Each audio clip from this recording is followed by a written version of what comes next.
Here's what it costs to run an automotive repair shop in 2025.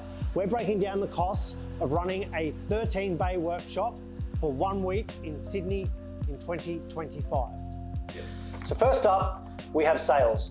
Retail sales for the week was $90,750. The trade sales was $6,002. This made a total of sales for the week $96,752. The cost of goods needed to do those sales, including parts and freight, is $32,142.50. Coolants, oils and lubricants, $5,171.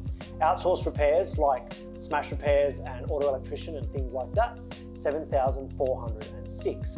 And towing fees for the week, $713. This makes a total cost of goods of $45,432.50.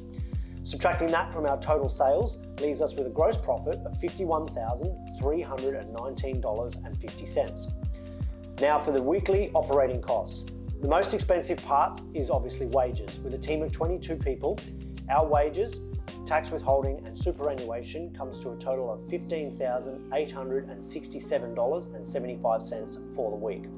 Rent in Sydney for a 13-bay workshop, $5,975 for the week.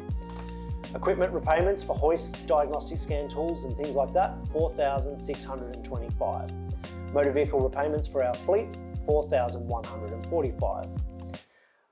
Liability insurance, $1,485. Work cover or ICAP, $2,214. Utilities like phone, water, gas, electricity, $405. Workshop supplies, things like rags, floor cleaner, etc., $312.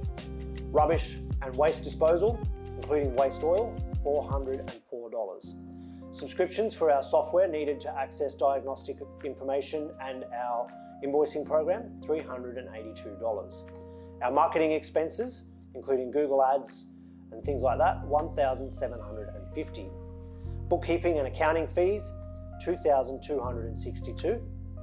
Registration costs and petrol for the fleet, $820. Bank charges and merchant fees, $485. GST needs to be paid on those sales made, roughly is about $6,000 for the week. Tool replacement is $504. Coaching and advisory fees, $1,250. And legal costs for the week, $818. That makes our total operating costs for the week $49,703.75. Subtract this from our gross profit. Basically, at the end of the week, we have $1,615 net profit, assuming that nothing goes wrong. So there you have it. Those are our numbers. Obviously, these are scalable. So if you have a smaller shop with less staff and less overheads, your numbers are going to be lower, but your percentages are going to be about the same. So the assumption that the end users have that we're all rolling in cash, we're living in waterside properties and we're all on yachts, they're the numbers right there of what we're dealing with. And this is assuming that the week goes perfectly with not a single mistake.